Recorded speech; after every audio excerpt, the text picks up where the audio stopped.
I look like a hipster Ariana Grande. Doing on my pretty pandas, it's your Huggable Hipster here, and welcome back to today's video.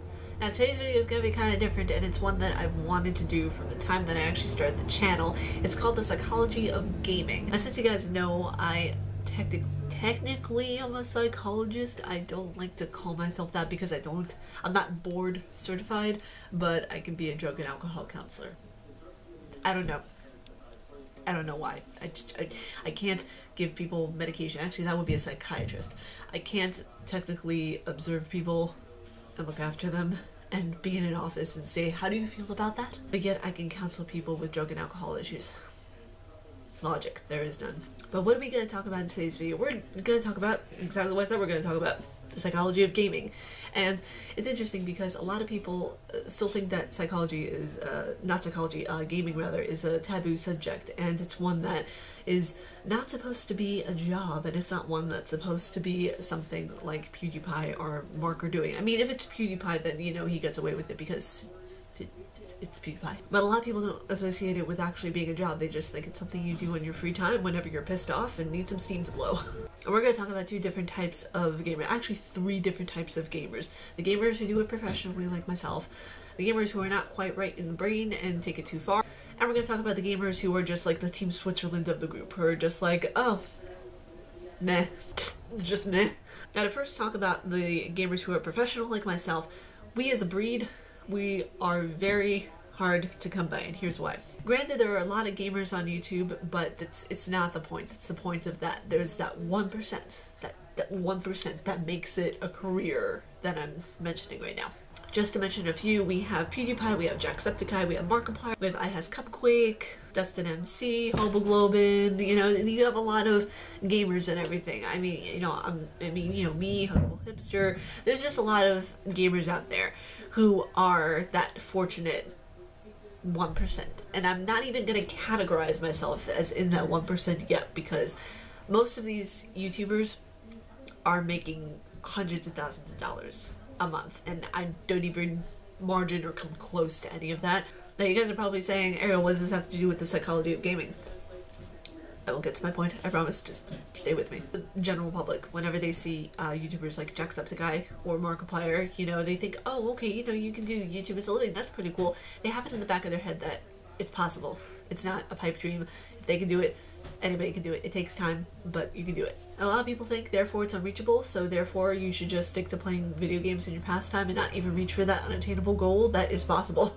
And then there's people like me who are stubborn and hard-headed and think that anything is possible, so you can just go for it. And the psychology behind that and the thinking behind that is, it's a positive and a negative because it can go both ways. It can be self-destructive and it can be positive, and it can be to this kind of, I hate to sound spiritual, but higher plane of maturity in your chosen career path in a way, if that makes sense. So with people like me who do it professionally, there is a very stable mindset, if you will, that you know what you want, you know what you're going to go for, and you know that nothing is going to really stop you, so there isn't really any distractor involved. You're passionate about gaming, you like what you do, and you love what you do. You know, self-destructive thoughts or the thoughts to harm other people don't even enter your mind. And that brings me to the next type of gamer that I want to talk about, is the harmful gamer, whereas this gamer will go and it will think that, oh, this happened in a game, so I can carry it out in real life, right? Right? That's that how it works? First and foremost, no. For anyone who is actually thinking that, no, it doesn't work like that. Second of all, whenever you find someone like this who is a gamer who thinks that they can carry out Call of Duty in real life, there's something going on up here that's not right. And let me tell you why. It has to do a lot with the individual, obvi, but a lot of the times whenever even you see a college student who doesn't attend class, stays in their room all day and plays video games, there is something extremely wrong with this person. You might be thinking, oh, this person got into a school, they might have gotten into Ivy League and they're at least attending. I mean, what's wrong with that? They're escaping the bigger problem that's going on inside of their head. There's a lot of issues that develop, whether it be bipolar disorder, schizophrenia, a lot of things. And schizophrenia is actually more common than people realize. It's a heavy burden for a lot of people to weigh, and I feel terribly saddened that people have to go through that. It's a really difficult thing to have to deal with. We actually had a simulator in college where we experienced what it was like to be schizophrenic for a day. We had to wear these headphones. I think it was only during class, but a lot of students wore it for the rest of the day, which I find that very brave, because I wasn't able to do it. And we had to sit in the class, and while we were working with the headphones to actually experience what it was like to be schizophrenic. And you have voices and you have things like it was like one set of sounds in one earphone and another in another earphone, and you can't even carry on a conversation some of the time. It's that bad. So for a lot of people who have illnesses, I don't downplay it whatsoever. I feel absolutely just horrified that this is even a thing that goes on in our human brain, but it is. And, you know, including anxiety, depression, you guys know I deal with that kind of stuff. So, you know, for a lot of people, acting out things from games to real life is something that would be normal for them. It's something that would be a normal action, because they're like, oh, if I can do this, if I shot this character in this game, I can shoot this person in real life who I hate, or I could start a holy war or something, you know, whatever their mind concocts. I give them credit. A lot of people with mental diseases, they have very vivid imaginations, and it's sad, but it's also amazing to see, because it's like you're seeing this person who might be fine, completely fine one day, and then be talking to themselves and figuring out a way to kill themselves or other people the next day. I mean, it's completely, it's randomized. You gotta understand this thing.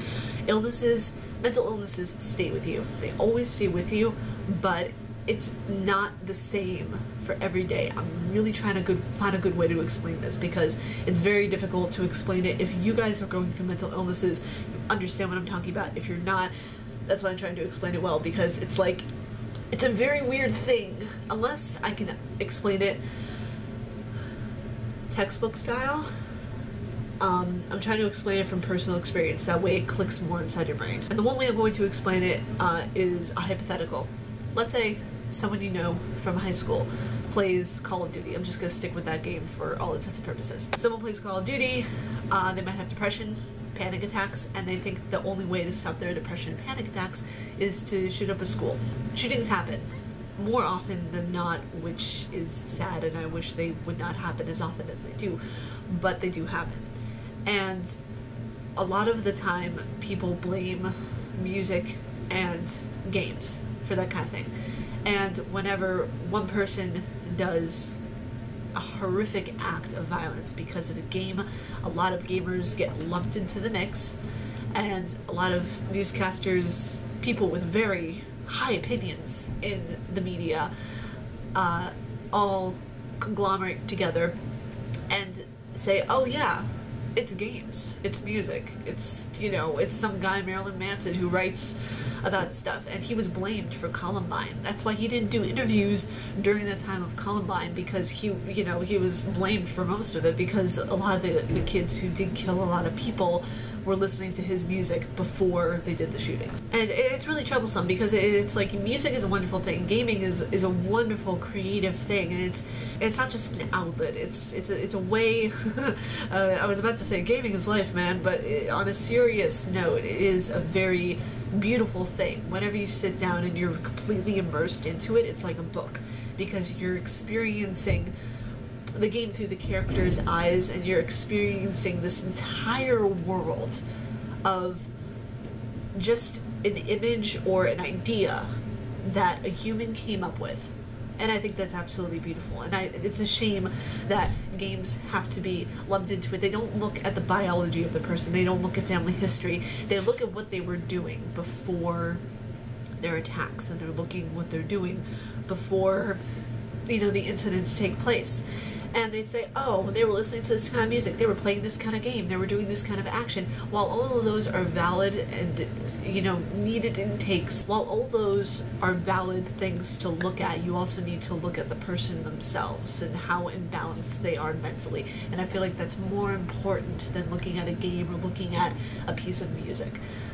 Because at the end of the day, you know, you need to look at the family history. That's what we learn in psychology. First and foremost, when you get a patient, you look at their family history, you look at their biology, you look at, you know, their parents, what's their family history, what's their biology, what, you know, what are they prone to, what kind of mental diseases do they have, is it something that was passed down generation to generation, did it skip a link, what is it? And a lot of time, you know, doctors will look at that, but they want to look for quick and easy answers to why something is going on, and I feel like that's why gaming is getting such a negative stigma throughout the years. And that's why I try to avoid sometimes telling people that it's my job, and I don't like doing that. You know, I love telling people that I'm a gamer and that I do it professionally on YouTube, but sometimes, and I hate to say this, but the older generation just doesn't get it, and I hate to sound like such a teenager because, you know, as a 25-year-old woman, it's like, I know they don't get it most of the time, but they understand the passion and the drive of a young person. So therefore, by default, they'll understand. I just tell people that I'm a writer and I do that for a living, which technically I do, but YouTube and writing are like hand in hand. It's 50-50, you know? It's like, you know, telling someone, oh, I'm a stockbroker, but I'm also a lawyer.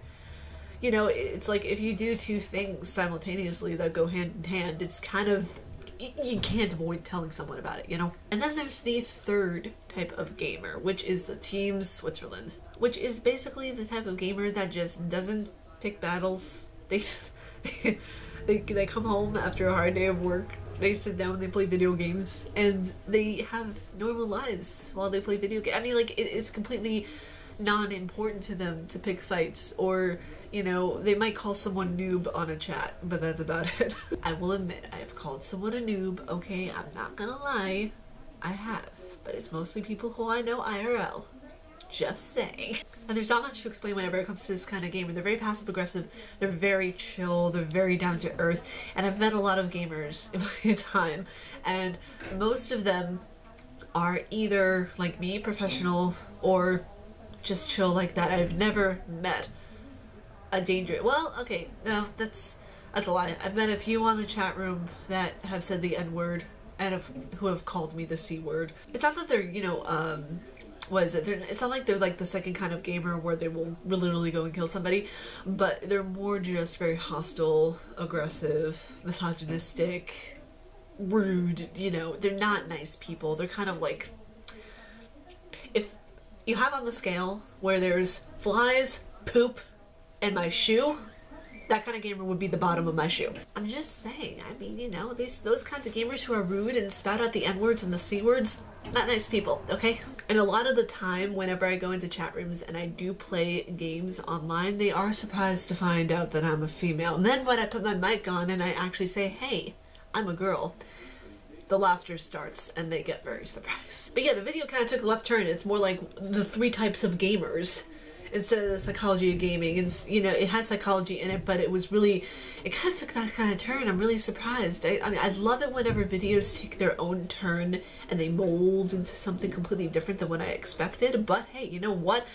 The most important thing is that you guys enjoyed this video. Now, the last thing I want to mention before anything, before I continue, before I end this video at all, is that if you guys are stressed out, if you guys have mental illnesses like depression, anxiety, panic attacks, you know, bipolar disorder, anything like that, please talk to someone. Please be sure to get the help that you need, because it's unimaginable dealing with this, you know, by yourself.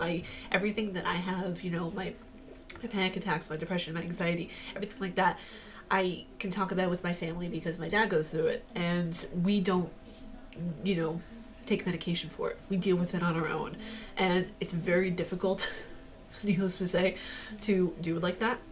And a lot of the time you just wish, oh, I could just pop a pill and do that, but then you have to get rid of all the other symptoms that the medication causes, because a lot of people don't realize, more so now than before, I will admit, still a lot of people don't realize that the side effects from a lot of the medication that is prescribed for depression, panic attacks, and anxiety create their own side effects. You have to take pills for the side effects and for the side effect of the side effects. So it's messy. You don't want to get involved in that if you absolutely have to. And that's what I implore you. Go to a good doctor.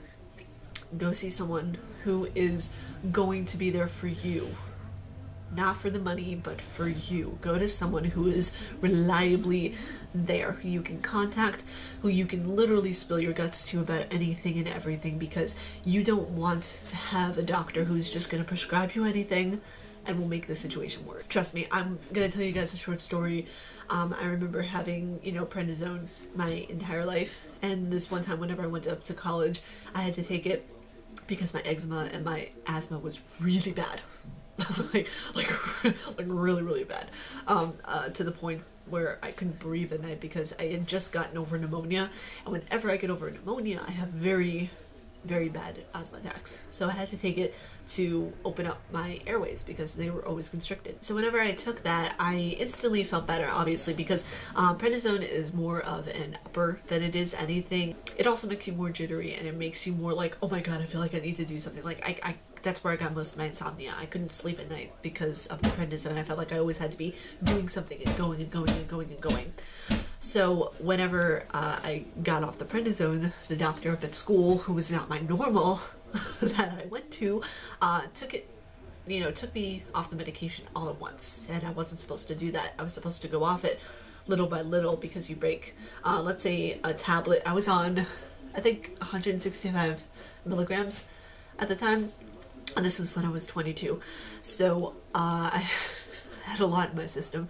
But whenever you're taking it, you need to break the pill in half, and that's how you go off. You go by smaller and smaller and smaller doses until you're finally off of it and your body can just recuperate from it, because prednisone is not a great drug to take. It is just one that will damage your liver. It will give you early osteoporosis. I had all of these symptoms for about 3 years, and it doesn't help at all whenever, you know, you have a doctor that says, oh, you should go off it all at once.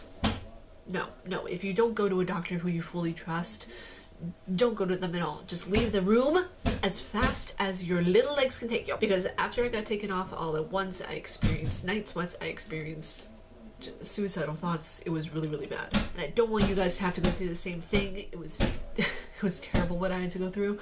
After I got off it all at once, it took me a good 3 weeks to recoup, because I had to leave school for the duration, because it was just bad, to say the least. I'll leave it at that. Just go to someone who is reliable. I urge you guys, if you guys, like I said, are feeling like that kind of gamer that has pent-up feelings and wants to take it out on others and yourself, it's not healthy, it's not normal. And I feel like you guys, you know, if you know anybody like that, or if you yourself feel like that, tell your parents.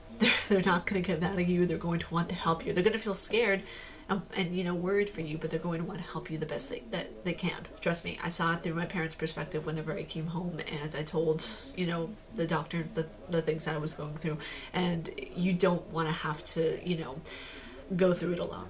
There always will be someone there, you know, wanting to help. And also, I went on a completely different tangent than I thought I was going to, but I needed to say that because a lot of people don't, a lot of YouTubers don't focus on the people who are watching their videos, to say the least. I'm not going to name names, but a lot of YouTubers just, they don't take the time to say these kinds of things and to take care of their audience, because we're kind of like parents in a way, if you think about it, because whenever we think about the people who are watching our videos, we curse with no obligation to see that someone younger might want to use the same words, and it's completely disrespectful. We do things in videos that are, you know, completely disregarding the person's perspective and, you know, knowledge and what they might want to do.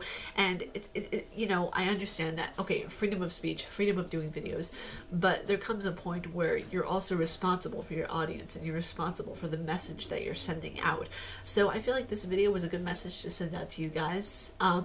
I'm trying to think if there's anything else I want to say, but I think that might be it, because whenever I think of something smart to say, it just goes out the window and I think of food. But be sure to get ready for the Evil Within spoof that's coming out called The Mirror Within. I have a promo photo coming out tomorrow. I'm currently editing the thumbnail for it. I'm so excited. Like, literally, I'm jumping with joy right now because I'm so excited. You guys aren't alone. If you guys need to talk to anybody, I'm here, your parents are here, your friends are here, teachers at school.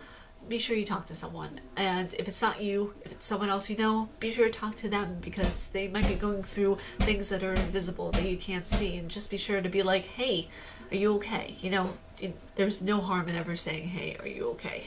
But But if you guys like my face and what I do, please be sure to subscribe and hit the bell down below, because I don't know what to say in place of I make videos every damn day.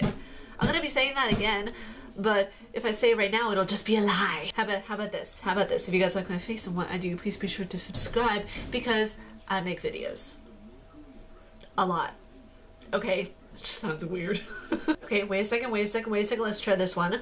If you guys like my face and what I do, please be sure to subscribe and hit the bell down below, because I do make videos from time to time. That just sounds lazy. You guys know I make videos, okay? Just keep it at that. Stay casually nerdy, you guys, and I will talk to you all in the next video. Peace.